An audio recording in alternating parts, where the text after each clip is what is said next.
Bueno, muchachos, entonces vamos con la tutoría de nuestro último caso del aire respiratorio, que es el caso clínico de tos. Este es un caso más que todo enfocado a la tuberculosis, entonces vamos a hablar de algunas definiciones, la epidemiología, las consideraciones microbiológicas que considero importantes para su entendimiento, la historia natural de la enfermedad, para luego ya entrarnos en lo que es fisiopatología, manifestaciones clínicas, diagnóstico y manejo. Inicialmente hay que definir la tuberculosis como una enfermedad infecciosa que se transmite por aerosoles y que es causada por organismos del complejo Mycobacterium tuberculosis. Si bien es un patógeno principalmente pulmonar, puede afectar casi cualquier parte del cuerpo y como se van a dar cuenta, la taxonomía de los distintos tipos de tuberculosis se hace por eso, por el órgano que está afectando o el sistema que está afectando. Es una enfermedad que también depende mucho del estado inmunológico del paciente. En cuanto a la epidemiología, se considera como la enfermedad infecciosa más mortal del mundo, con 1.4 millones de muertes al año aproximadamente. Esta tendencia viene disminuyendo recientemente con las distintas estrategias en promoción y prevención que se han ido implementando, pero de todas formas supone una gran causa de mortalidad por enfermedades infecciosas. Se dice que el 30% de la población mundial está infectada con tuberculosis y este porcentaje, mejor dicho, es mayor en la población médica.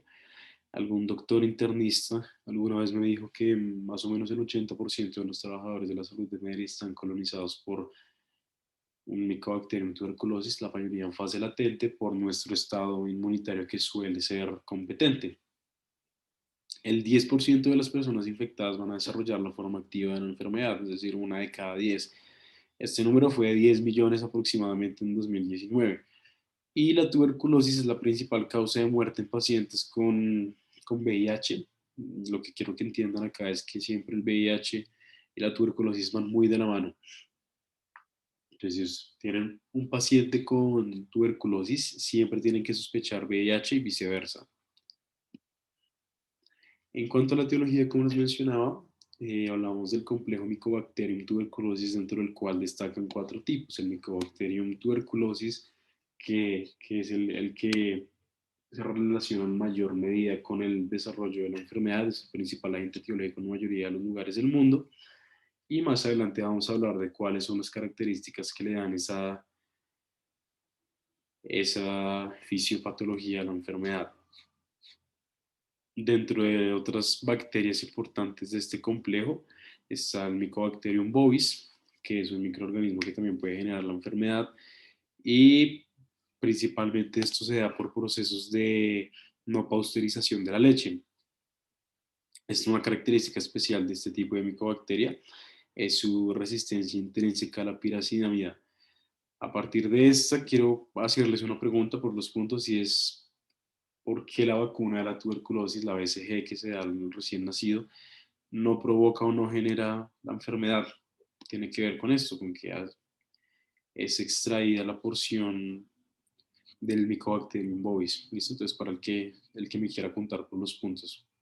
El Mycobacterium africano es el segundo agente etiológico causante de enfermedades tuberculosas en el mundo, con una tendencia mayor en África, como dice su nombre, pero también se encuentra en otros países asiáticos como Filipinas. Y pues bueno, ya tenemos otros tipos de micobacterias como el Mycobacterium microti, Mycobacterium caneti, pero no son tan relevantes abordarlas en el caso. ¿Qué es el Mycobacterium tuberculosis? Porque es una bacteria distinta a las demás.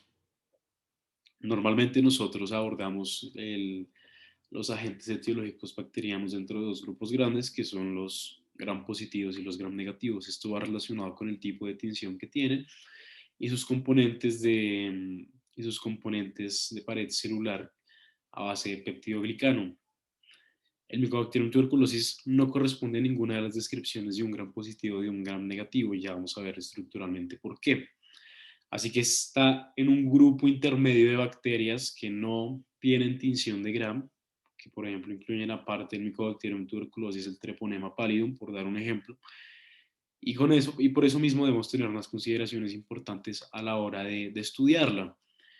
Las características principales de este Mycobacterium es que es un bacilo, ácido alcohol resistente, aquí se ve en la forma clara de los bacilos.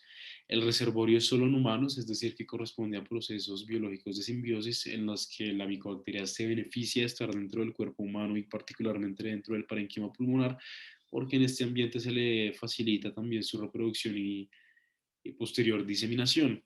Es un aerobio obligado y esto tiene también su importancia a la hora de las manifestaciones clínicas. El modo de transmisión es por microgotas. El motivo por el cual no se tiñe la tinción de Gram es por su capa de ácido micólico que le confiere esa característica de ácido alcohol resistente y lo que implica que solo se pueda teñir con la tinción de Ziehl-Nielsen, que tiene una forma de preparación distinta a la tinción de Gram y es la única en la cual podemos visualizar la micobacteria. En cuanto a los medios de cultivo, a diferencia de muchas bacterias que tienen un crecimiento mucho más rápido, el crecimiento del Mycobacterium tuberculosis es de más o menos de 20 a 24 horas, es decir, que si ponemos en un cultivo una micobacteria, hasta el día siguiente vamos a tener dos micobacterias, a diferencia de, por ejemplo, una coli que tiene una replicación en minutos. De igual forma, hay dos medios de cultivo principales en los cuales se puede ver o se puede cultivar, valga la redundancia, la micobacteria, que son el Lowenstein-Jensen o el Middlebrook. Se dice que los cultivos líquidos demoran en procesarse aproximadamente 14 días y los cultivos sólidos 21 días. Y esto explica por qué la mayoría de veces, ante la necesidad de un diagnóstico rápido, se prefiere la vaciloscopia sobre el cultivo. Porque como es una situación de interés epidemiológico, el diagnóstico de tuberculosis, es importante un diagnóstico oportuno para primero aislar el paciente, disminuir la propagación de la enfermedad y tomar las medidas sanitarias respectivas. Ahora sí vamos a hablar propiamente de esos componentes de la pared celular del Mycobacterium. Entonces, un peptidoglicano tiene un componente de peptidoglicano que le podría dar ciertos rasgos de gram positivo, pero no alcanza a hacerlo. Arabinogalactano, los ácidos micólicos, que son el principal que quiero que tengamos en cuenta, porque constituyen el 50% de la pared celular y van a brindar esa resistencia contra el peróxido de hidrógeno y es lo que en última instancia define que sea un ácido alcohol resistente. El lipoarabinomanano también va a inhibir la función del fagosoma lisosoma, que ya vamos a hablar esta parte en la fisiopatología, y va a permitir el escape de sustancias reactivas de oxígeno.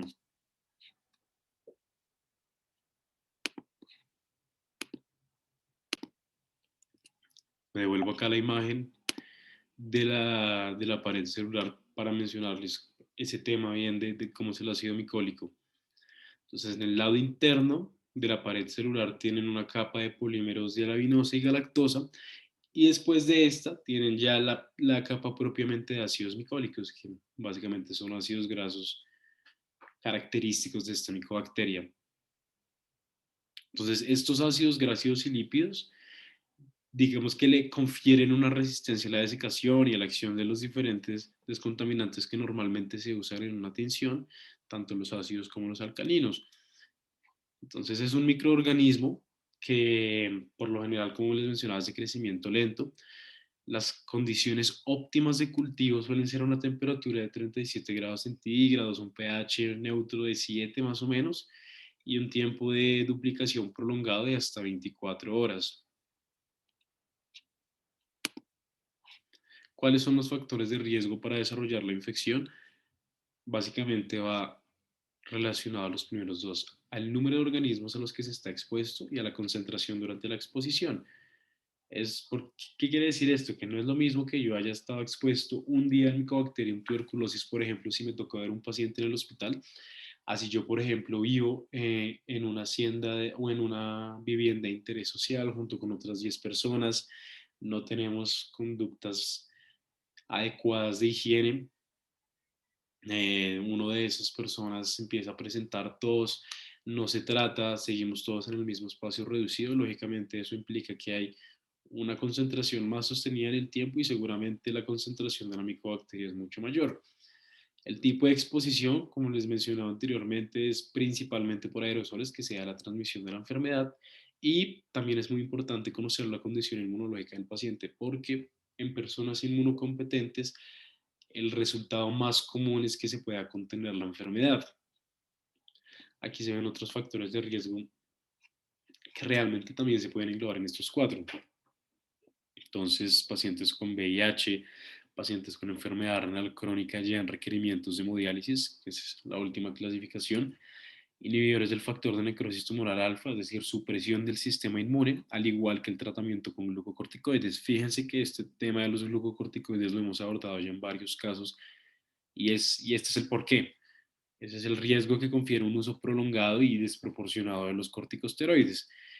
También tenemos diabetes, tabaquismo, exposición a biomasa, por eso siempre la preguntamos en el paciente respiratorio, uso de alcohol, edad, procesos previos de malignidad que también confieren un estado de inmunosupresión, polimorfismos genéticos conocidos, pacientes que estén en proceso de trasplante o que per se ya han sido trasplantados, EPOC, como siempre los determinantes sociales, como les mencionaba anteriormente, hacinamiento y pobreza, y una infección reciente por tuberculosis. Pueden ser algunos de los factores de riesgo que se engloban así.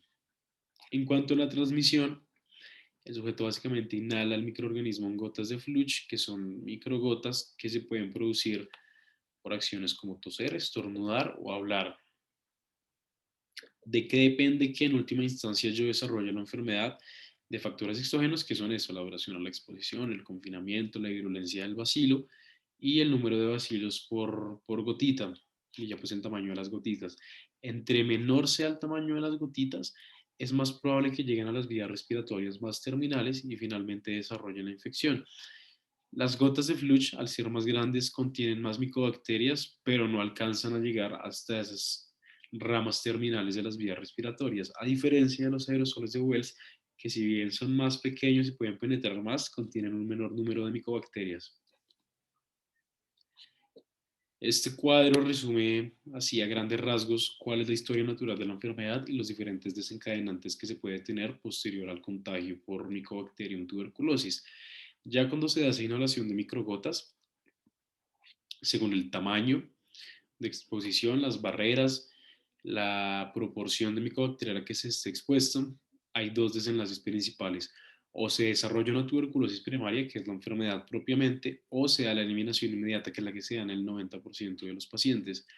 Con la tuberculosis primaria, ¿qué puede pasar?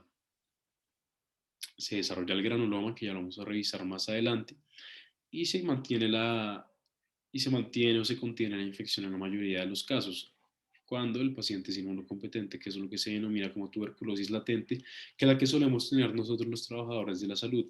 Hay una exposición con la micobacteria, se desarrolla una tuberculosis primaria que es fácilmente contenida y nos mantenemos en una tuberculosis latente que puede progresar a una tuberculosis postprimaria si hay algún proceso de inmunosupresión relacionado con los factores de riesgo que les mencioné anteriormente. Ya si tengo la tuberculosis primaria y no tengo un sistema inmune competente, el siguiente paso por lo general es una tuberculosis primaria progresiva, que suele ser altamente contagiosa. Como siempre, el desarrollo de la enfermedad está precedido por una alteración del sistema inmunitario normal respiratorio. Como les mencioné en la tutoría de asma, esto está dado por factores innatos y adaptativos. Dentro de los innatos están incluidos el aparato mucociliar, reflejos como la tos o el estornudo, sustancias antibióticas intrínsecas como la lactoferrina y la lisozima y los macrófagos alveolares que son de particular importancia en la fisiopatología de la tuberculosis. Ya con respecto al sistema inmune adaptativo, más relacionado con lo que es el componente celular de los linfocitos B y los linfocitos T, un componente humoral dado por inmunoglobulinas y el tejido linfoide asociado a mucosas. El primer escenario, el más común en la mayoría de los pacientes, es que posterior a la exposición de la micobacteria se dé la eliminación. Y por eso les mencionaba primero ese sistema inmunorrespiratorio normal. ¿Por qué? Porque seguramente la bacteria no era lo suficientemente pequeña para llegar a los alvéolos o simplemente fue contenida por el aparato mucociliar que la termina expulsando después. Si el patógeno básicamente es eliminado por esa respuesta inmune que suele ser innata, no se requiere la mayoría de veces respuesta inmune adaptativa y lógicamente el paciente no va a transmitir la enfermedad.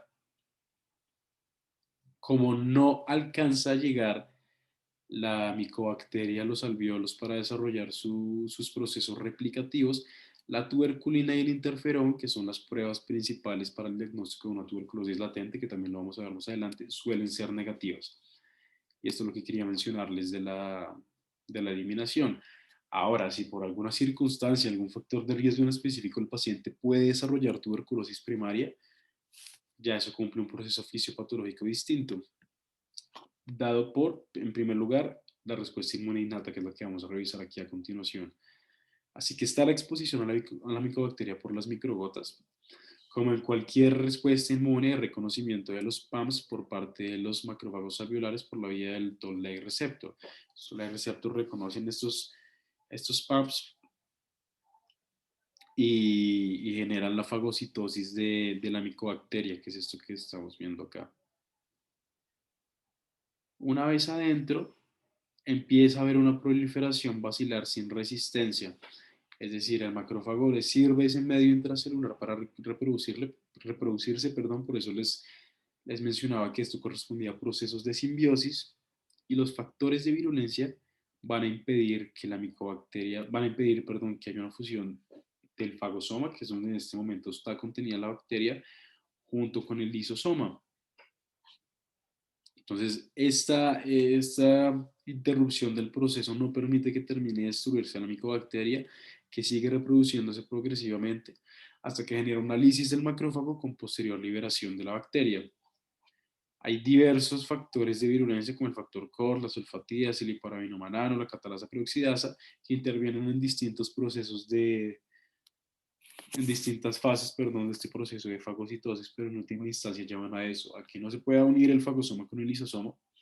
La bacteria sigue replicándose hasta que posteriormente induce una lisis celular que facilita el escape de la bacteria y la invasión o alvéolos vecinos o propiamente el parénquima pulmonar. En ese momento se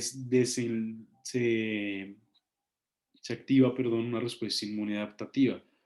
Entonces ya no son macrófagos alveolares y en otras células presentadoras de antígeno reconocen la bacteria en este parénquima pulmonar y realizan la respectiva presentación antigénica en los nódulos linfáticos.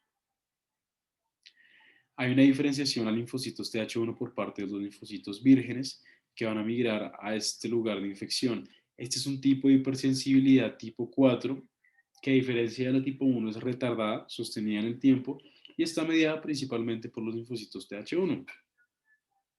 Los linfocitos TH4 van a liberar interferón gamma y quiero que tengan en cuenta mucho este interferón gamma porque esto explica por qué vamos a medirlo en los pacientes con sospecha de una tuberculosis latente y va a facilitar la lisis bacteriana por parte de los macrófagos. Como los macrófagos están activados por este interferón gamma, están liberando activamente factor de necrosis tumoral alfa que van a reclutar constantemente células inflamatorias, tanto de la respuesta inmune innata como la adaptativa, que en última instancia buscan la formación de un granuloma con el objetivo de contener la infección de la micobacteria.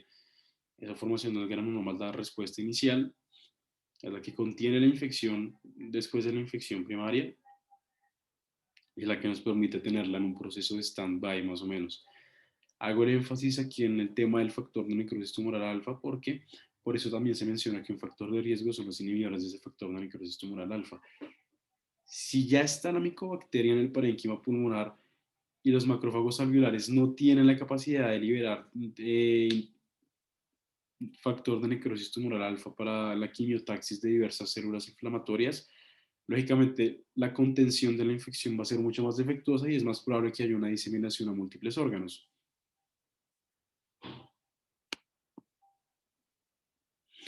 ¿De qué depende la inhibición de la unión del fagosoma y los lisosomas? Que es lo que les mencionaba anteriormente, principalmente por los factores de virulencia de la bacteria, que son muy característicos y tienen nombres que no habíamos escuchado antes o no manejábamos antes, como el hiparabinomanano, el ácido micólico, que no solo tiene importancia para el tema de la tinción, sino también para esa inhibición de la unión del fagonisosoma. Diversos polimorfismos y la inhibición de las señales de calcio. Todo esto en última instancia facilita que la micobacteria prolifere dentro del macrófago, posteriormente haga lisis e invasión a parénquima pulmonar vecino. Listo. En cuanto a la tuberculosis primaria, Como les mencioné, el mecanismo principal por el cual el sistema inmune busca regular la infección es por medio de la formación del granuloma. Ese granuloma tiene unos hallazgos radiográficos importantes que tienen también una secuencia importante según su progresión.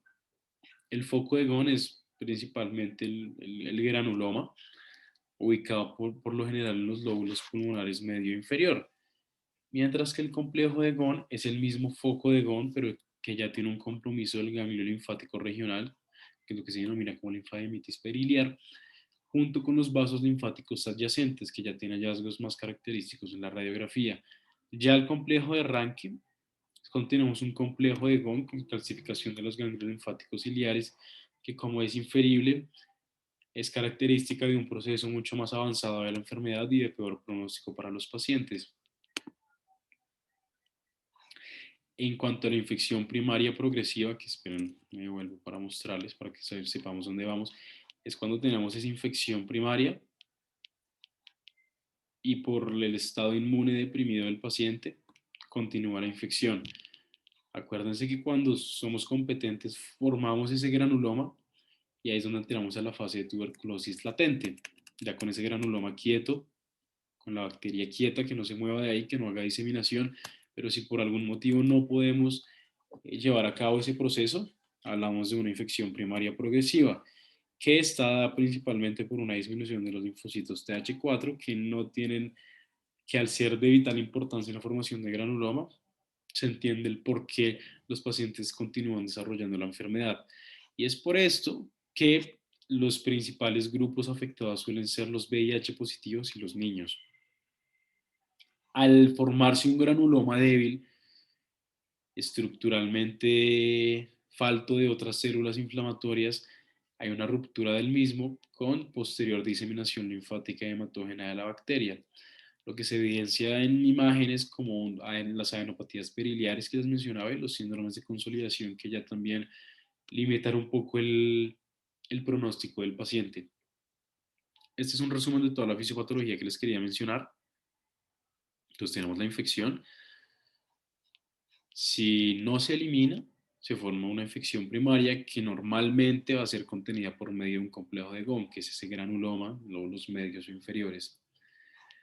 El 90% va a controlar esta infección, va a mantener ese granuloma ahí en fase latente, pero el 10% sí va a generar una tuberculosis primaria progresiva, los inmunosuprimidos.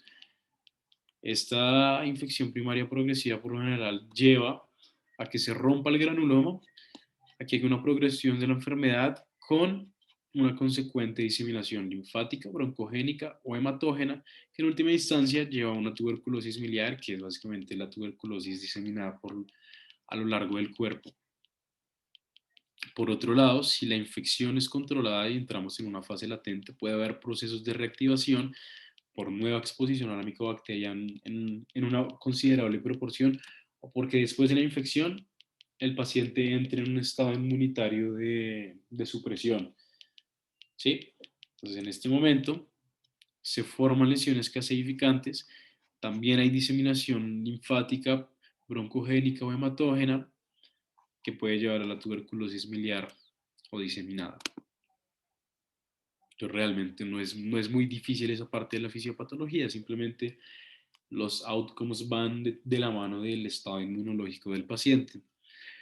Cuando ustedes revisan la literatura para ver cuáles son los distintos tipos de tuberculosis que hay, encuentran demasiados y la verdad es imposible hablar de todos, tampoco se nos pide que los entendamos todos, pero sí que sepamos que ya cuando estamos en este punto de diseminación, entender que puede llegar a cualquier parte del cuerpo.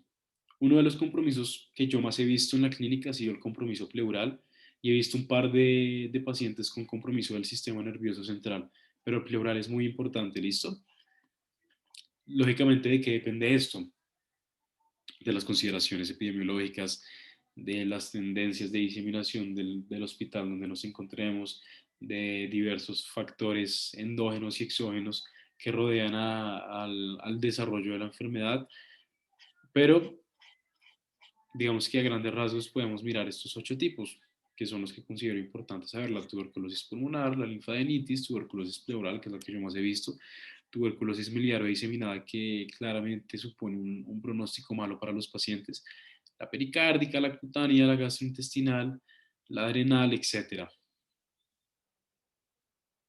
En cuanto a las manifestaciones clínicas, aquí hay que hacer varias salvedades porque estamos hablando no solo de una enfermedad infecciosa, sino también de una enfermedad crónica con todo lo que eso implica. Como siempre, las manifestaciones clínicas ustedes las tienen que tratar de abordar de forma esquemática, empezando desde la inspección del paciente. ¿Cómo se ven esos pacientes tuberculosos? Por lo general tienen mal aspecto general, palidez, sufren de acropaquia, fiebre de bajo grado con sudores nocturnos, pérdida progresiva de peso y disminución del apetito y malestar. ¿En qué se resume eso? En un síndrome constitucional. Por si algún día les preguntan, la tríada del síndrome constitucional es astenia, anorexia y una disminución patológica o pérdida patológica de peso, que se define como una pérdida del 5% del peso corporal en 3 meses o una pérdida del 10% del peso corporal en 6 meses de forma involuntaria. Así se considera como una pérdida de peso patológica. Como es una enfermedad crónica también, ¿qué pasa? Porque pongo esto de la palidez. Los pacientes que cursan con enfermedades crónicas, por lo general desarrollan un tipo de anemia, suele ser microcítica, que es anemia de enfermedades crónicas. Tiene que ver mucho con la hepcidina. La hepcidina es un producto a nivel de los hepatocitos, por lo general dado antiinfecciones, pero en este tipo de enfermedades crónicas, la secreción o el aumento de citoquinas proinflamatorias induce a la liberación de hepcidina. ¿Qué es lo que pasa?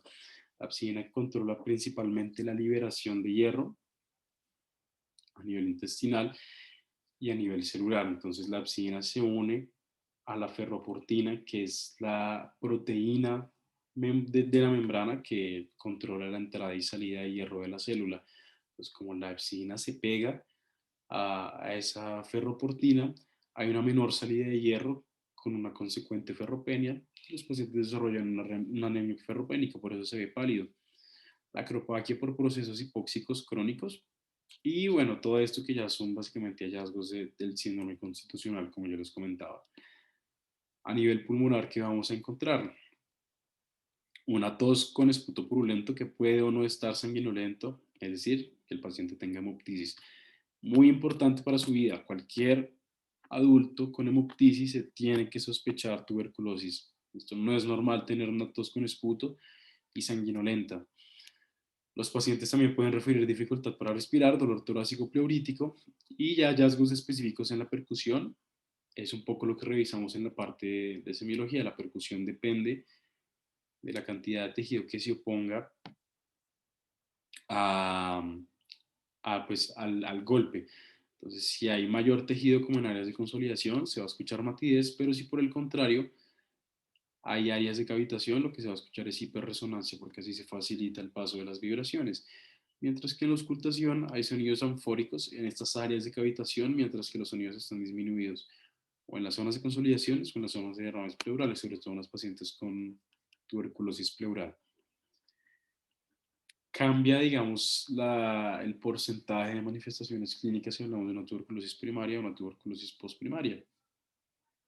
La tuberculosis primaria, el síntoma más común es la fiebre alrededor de 2 o 3 semanas, casi nunca lo cuantifican, pero los pacientes sí refieren que se sienten más calientes. Hay un dolor pleurítico que recuerden es por la inflamación de la pleura parietal, no la visceral, o retroesternal que se asocia a linfadenopatías que pueden ser cervicales, supraclaviculares, etcétera, axilares, y eso es lo que puede llevar a un derrame pleural.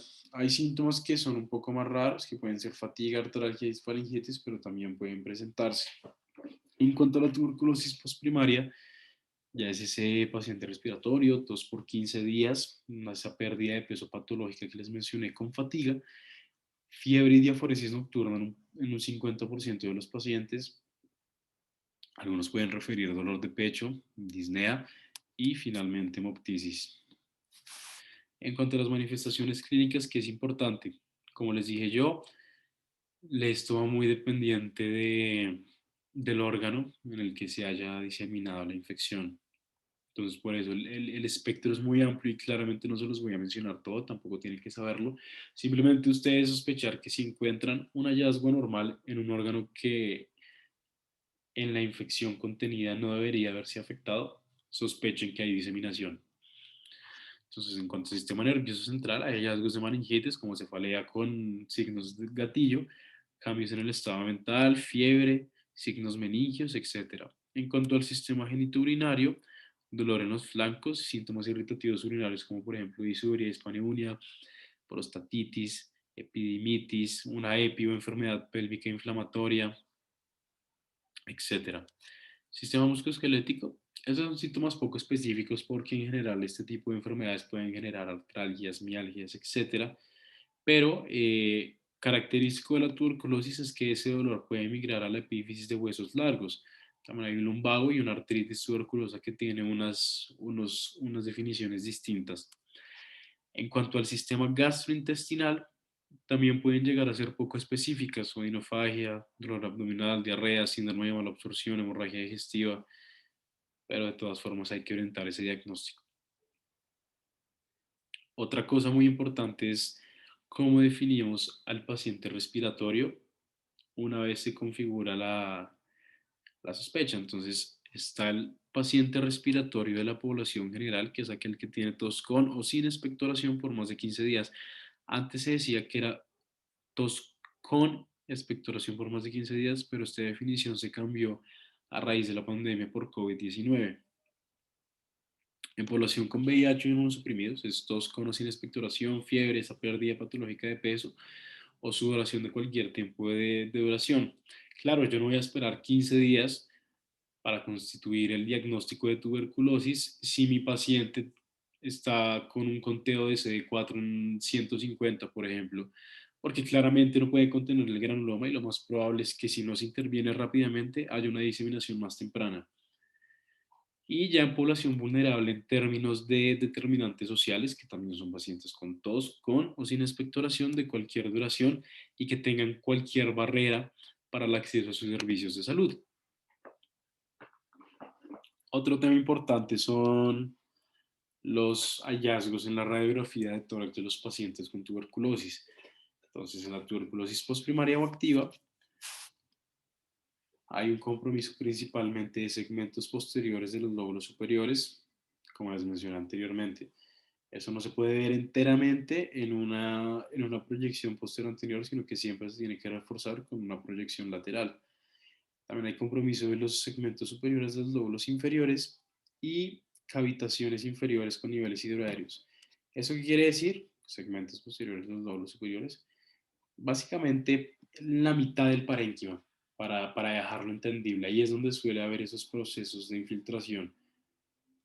Y pues las cavitaciones inferiores con niveles hidroaéreos, que ya es cuando un granuloma se deshace, la bacteria se disemina y queda esa cavitación donde en algún momento estuvo el granuloma conteniendo la micobacteria. La tuberculosis miliar o diseminada tiene un patrón característico en la radiografía de tórax, que básicamente son depósitos miliares en forma de nódulos de 1 a 3 milímetros. Por lo general, la literatura también nos menciona un tamaño fijo de 2 milímetros para estos micronódulos, que están esparcidos uniformemente a lo largo de todo el parénquima pulmonar, por lo que se ve acá. Entonces ustedes ven una placa de tórax y dicen que hay una radiopacidad generalizada en ambos parénquimas pulmonares y en ambos hemitórax, dados por nódulos de 2 milímetros. Es probable que el paciente tenga una tuberculosis miliar o diseminada. En cuanto al diagnóstico propiamente ya de la enfermedad, una vez, con, una vez tenemos el nexo epidemiológico, una vez tenemos manifestaciones clínicas, un cuadro clínico de una enfermedad clara, se puede orientar el diagnóstico. Así que primero, saber que se puede diagnosticar tanto la tuberculosis pulmonar a raíz de las manifestaciones clínicas y estudios radiológicos y que posteriormente se va a confirmar con la demostración de la presencia de la micobacteria. La tuberculosis extrapulmonar, que básicamente se basa en manifestaciones clínicas, también estudios imagenológicos con sus respectivos estudios microbiológicos. Lo único que cambia realmente son los hallazgos en imágenes y manifestaciones clínicas.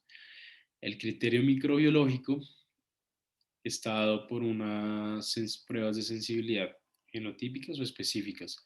Las fenotípicas, es decir, lo que vemos, se relaciona con los cultivos que suelen ser líquidos porque se demoran menos, y lo genotípico básicamente para determinar el ADN del Mycobacterium tuberculosis y también con el fin de determinar patrones relacionados con resistencia al tetraconjugado.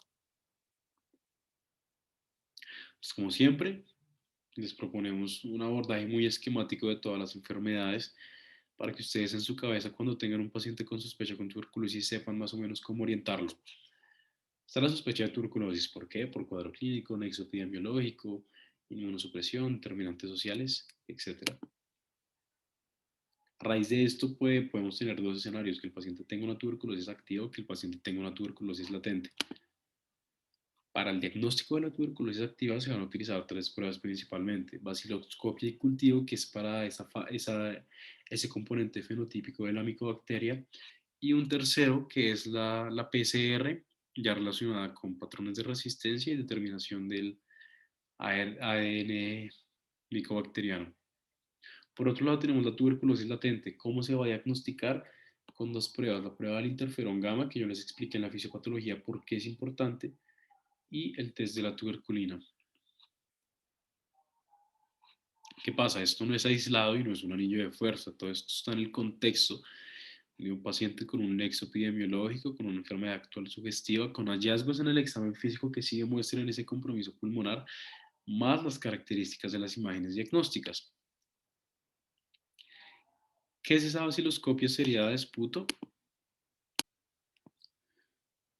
Se recomienda entonces que la baciloscopia sea el primer método que empleemos para el diagnóstico de la tuberculosis porque es sencillo, tiene un costo muy bajo, es efectivo y sobre todo es muy rápido para detectar la micobacteria a diferencia del cultivo, como les mencionaba anteriormente. Además nos brinda una estimación cuantitativa del grado de contagiosidad del paciente, que eso también tiene su importancia desde el punto de vista epidemiológico. Entonces, como les mencioné al comienzo de la presentación, básicamente se utiliza la tensión de Nielsen con carbofuchina para, para la visualización microscópica de la micobacteria.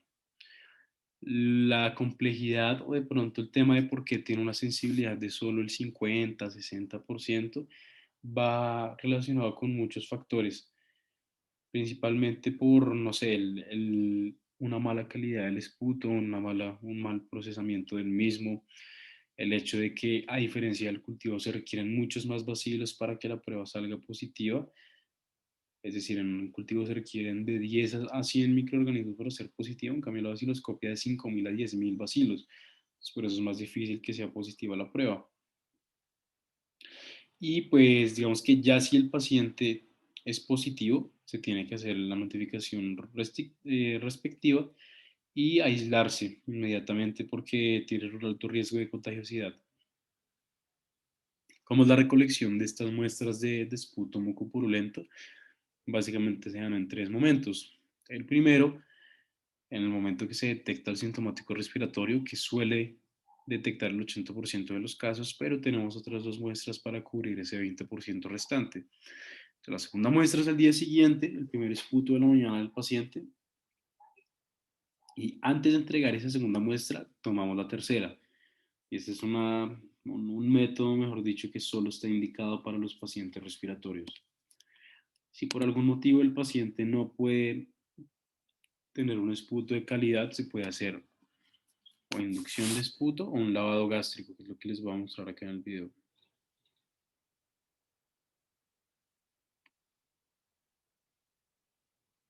La toma de muestra de esputo, que es de su flema. Va a ser muy importante. Se usa un nebulizador. Y finalmente. Eso es lo que quería que vieran. Entonces, ¿qué es lo que se hace? Si el paciente tiene dificultad para expectorar o tiene una ausencia de expectoración, se tiene que inducir el esputo por medio de una fluidificación de las secreciones. Entonces vamos a utilizar nebulización con una solución hipertónica del 3 al 5%, unos 10-15 minutos, y se acuesta la persona boca abajo con la almohada debajo del tórax, no de la cabeza, para que el paciente pues tenga la mayor facilidad de expectorar. O a veces solo con la mera nebulización el paciente puede sacar las muestras. La otra opción es el lavado gástrico, que por lo general se utiliza en niños que son incapaces de expectorar. Entonces, Las indicaciones son, in- esa se toman las dos es la mediciones anatómicas. Ahora vamos a medir la sonda, de la punta de la nariz al lóbulo de la oreja. Posteriormente, vamos a llevarla al apéndice gifoides. Eso es importante que lo sepan cuando pongan sondas en clínicas.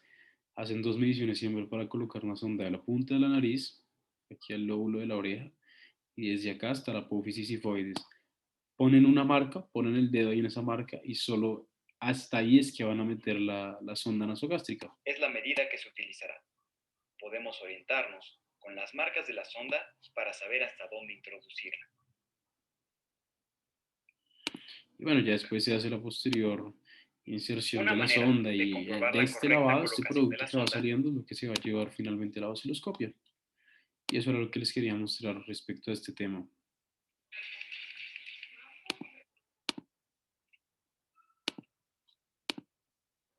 Listo. En cuanto a las pruebas moleculares, las del ADN, como les mencionaba, básicamente la detección de ese componente genético de la micobacteria. Si tenemos un caso confirmado de tuberculosis pulmonar y extrapulmonar por bacteriología, se tienen que hacer estas pruebas de sensibilidad a los fármacos. La PCR en tiempo real lo que va a hacer es detectar simultáneamente tanto el Mycobacterium como tuberculosis, como mutaciones que generan resistencia a los antituberculosos, principalmente la rifampicina, que hace parte de ese tetraconjugado o medicamento de primera línea. Y finalmente el tema de los cultivos, tienen una sensibilidad del 90-96%, es mucho mayor, pero consecuentemente tienen un tiempo de detección mayor. Es una evaluación rápida, más sensible y más específica en comparación a la vaciloscopia. Y de igual forma, si tenemos una confirmación de Mycobacterium tuberculosis, se tiene que tomar una prueba molecular para determinar la sensibilidad a los fármacos de primera línea. A propósito de esto, hay otras indicaciones ya post tratamiento para realizar nuevamente cultivos. Entonces, el paciente que tenga un fracaso de los medicamentos de primera línea tiene una recaída temprana de la enfermedad, más una exposición a medicamentos de segunda línea o que tienen contacto con algunos tipos de tuberculosis altamente infecciosos, tiene la indicación de cultivos líquidos de control y pruebas de sensibilidad a los medicamentos de segunda línea como fluoroquinolonas. Este es un resumen que es una tablita que me tocó hacer una vez para medicina interna, una tarea que me dejó un doctor. Entonces, para ese diagnóstico de la tuberculosis activa, principalmente estos tres medios, cada uno con sus ventajas y desventajas, más los hallazgos en la radiografía de tórax que también les mencioné anteriormente. En cuanto a la tuberculosis latente, primero en quién la sospechamos, también factores de riesgo muy inferibles, entonces personas con VIH, niños menores de 5 años que ya han tenido contacto con personas infectadas, pacientes que vayan a iniciar terapia biológica, es decir, anticuerpos monoclonales, renales crónicos en criterios de hemodiálisis o diálisis peritoneal, paciente en procesos de trasplantes hepáticos, renales, etc., pacientes con silicosis y trabajadores de la salud que, como les mencioné anteriormente, la gran mayoría estamos colonizados ya contra el Mycobacterium tuberculosis seguramente. ¿Cómo es ese test de tuberculina? Porque eso lo hemos escuchado varias veces, en AP también nos lo mencionan, aquí en el respiratorio, y lo van a escuchar también muchas otras veces. Entonces, básicamente, ese test de la tuberculina es un derivado proteico purificado, por eso su acrónimo en inglés, que se sintetiza a partir de una proteína del bacilo y va a permitir la identificación de una infección latente con la aplicación de la técnica de Mantux. ¿Cuál es el fundamento del porqué de esta prueba? Básicamente Esto se basa en el hecho de que la infección por Mycobacterium tuberculosis va a producir una respuesta de hipersensibilidad retardada tipo 4, como les dije, y eso implica que el linfocito T macrófago, perdón, que el linfocito T es capaz de reconocer ese componente proteico de la bacteria para desarrollar la respuesta inmune. O sea, ¿qué es esto? Esto es un proceso de la inmunidad adaptativa, como les mencioné anteriormente, donde ya una exposición previa al huésped al antígeno, entonces ya el sistema inmune tiene la capacidad de reconocerlo con mayor rapidez y producir esos procesos de induración. Entonces, ¿cómo es esa aplicación? Básicamente lo que se hace es una inyección intradérmica de 0.1 mililitros de la PPD en la cara anterior del antebrazo. Luego, en 48 a 72 horas, el paciente vuelve y se va a ver una induración a la palpación y lo que se hace es medir el diámetro de esa induración para determinar si el paciente tuvo o no una exposición a la micobacteria y en este momento está con una infección latente, que es esto que vamos a ver acá. Entonces, solo va a estar indicada cuando el resultado derive en una intervención terapéutica del paciente, o sea, en estos 4 escenarios. Cuando hay una prevención de los no infectados, la vacunación, una prevención de una enfermedad en los ya infectados, es decir, el tratamiento de la tuberculosis latente, cuando vayamos a hacer un diagnóstico de los enfermos, que ya el paciente tenga tratamiento contra TBC activa, y los sospechosos por tuberculosis activa, bien sea por clínica o radiografía de tórax, que es importante que los cortes de esta induración no son los mismos para toda la población. Por ejemplo, acá está el corte de induración mayor a 5 milímetros en infectados de VIH. ¿Por qué tan chiquitos? Porque los pacientes con VIH, al tener esa inmunosupresión, no tienen la capacidad de formar una induración tan grande como una persona sin factores de riesgo.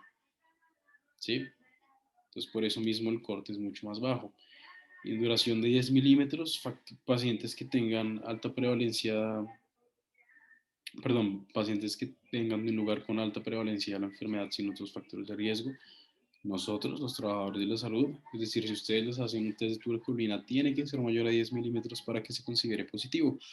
Y luego ya en poblaciones específicas que van relacionadas con los factores de riesgo que yo les mencioné, población en hacinamiento, drogadictos, diabéticos, pacientes renales crónicos, con procesos neoplásicos, etc. Y ya si el paciente no tiene ningún factor de riesgo, la induración tiene que ser mayor a 15 milímetros para considerarse positiva. En cuanto al test de interferón, que hace básicamente detecta una respuesta inmunitaria específica por parte de los mismos linfocitos T sensibilizados del paciente, cuantificando esa producción de interferón gamma mediante una técnica de ELISA.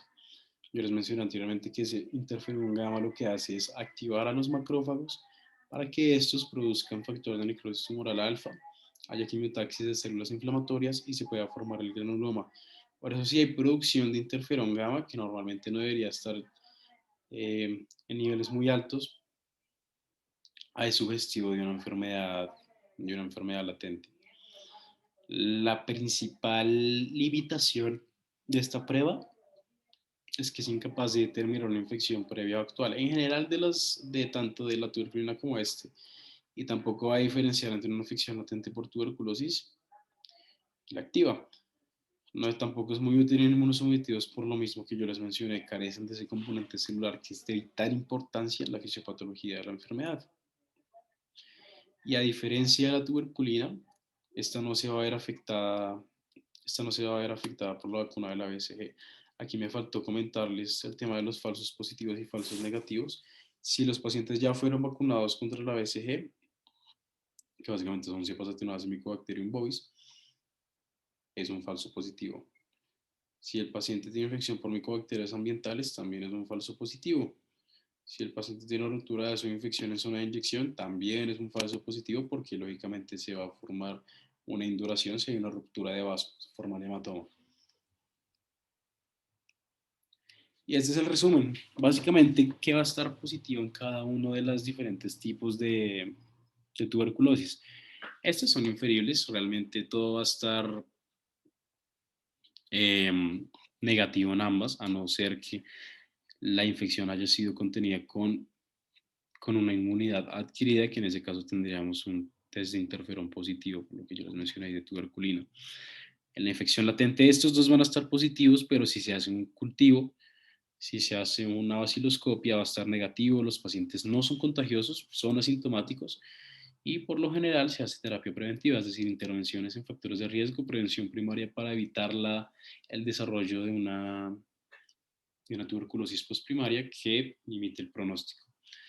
Ahora, si tenemos una infección activa, tanto el interferón como el test de tuberculina pueden llegar a ser positivos. El cultivo suele ser positivo también.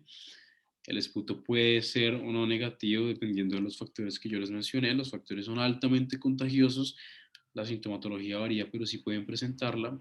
Y ya preferimos un manejo con terapia antibiótica. También es importante la definición de casos dentro del punto de vista epidemiológico. Entonces está el sintomático respiratorio, que es un caso probable, que es la persona que presenta tos con expectoración de más de 15 días de evolución.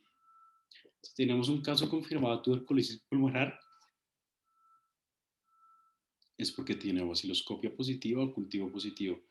Y el caso clínicamente confirmado de tuberculosis pulmonar es si tienen vaciloscopia y cultivo negativos, pero tienen signos y síntomas muy compatibles con tuberculosis pulmonar, en los cuales se haya descartado que sean de otra causa. Esto es muy importante porque ya cuando hacemos todas estas pruebas, lo que se hace desde el punto de vista epidemiológico es hacer la notificación bajo estas tres nomenclaturas. Si tenemos un caso probable, un caso confirmado o un caso clínicamente confirmado, realmente son definiciones muy inferibles también. ¿Cuáles son los pilares del manejo de la tuberculosis? En primer lugar está la notificación del caso más el control de la infección. Ustedes tienen que llenar, los que estén rotando en AP ahorita, en esa parte de notificación saben que tienen que llenar una hojita, cómo se tiene que llevar eso al INS, y luego eso se reporta en los boletines semanales epidemiológicos y posteriormente el aislamiento para que el paciente no haga transmisión de la micobacteria. Se hace un seguimiento de la evolución clínica en términos de la sintomatología del paciente. Se toman unas pruebas microbiológicas específicas y unos paraclínicos específicos para determinar que haya daño multiorgánico. El manejo farmacológico con el tetraconjugado de primera línea, que es isoniazida, rifampicina, piracinamida y etambutol, y un manejo no farmacológico que se constituye de terapia cognitivo-conductual. Si el paciente se le va a hacer asesoramiento si el paciente se va a tomar pruebas contra VIH, necesita asesoría pre-test y post-test, etc. La evaluación clínica. ¿Qué se busca? Básicamente el historial de medicamentos, cómo han progresado sus síntomas a lo largo del tiempo, cuál es el síntoma que le genera más indisposición al paciente, tratarlo y a partir de eso determinar cuál es la adherencia que tiene el paciente a esos distintos medicamentos. Se tiene que hacer un control de peso. Como les dije, el control de peso patológico tiene unos criterios específicos y se tiene que hacer seguimiento porque los pacientes pueden llegar a esto, estados de caquexia. Y una evaluación de la visión también es importante porque los pacientes pueden empezar a desarrollar procesos de alteración de la agudeza visual, etcétera. Entonces, sí, siempre verificar la adherencia de medicación, que esto se los voy a mencionar más adelante. En cuanto a la microbiología, se hacen microscopías y cultivos de esputo. Básicamente son análisis mensuales hasta que el paciente tenga 2 resultados negativos consecutivos. Ahí se determina, que la infección está resuelta. La prueba de susceptibilidad a fármacos, que es PCR, se realiza si el cultivo de esputo es positivo al final de los 3 meses de tratamiento. Si el paciente persiste con esa sintomatología y ese esputo positivo, se tiene que hacer pruebas de susceptibilidad, que en caso de encontrar patrón de resistencia se tienen que considerar antituberculosos de segunda línea. Los paraclínicos los tenemos que tomar antes de iniciar el tratamiento y se va haciendo un seguimiento periódico para determinar, como les dije anteriormente, si hay un daño de órgano blanco.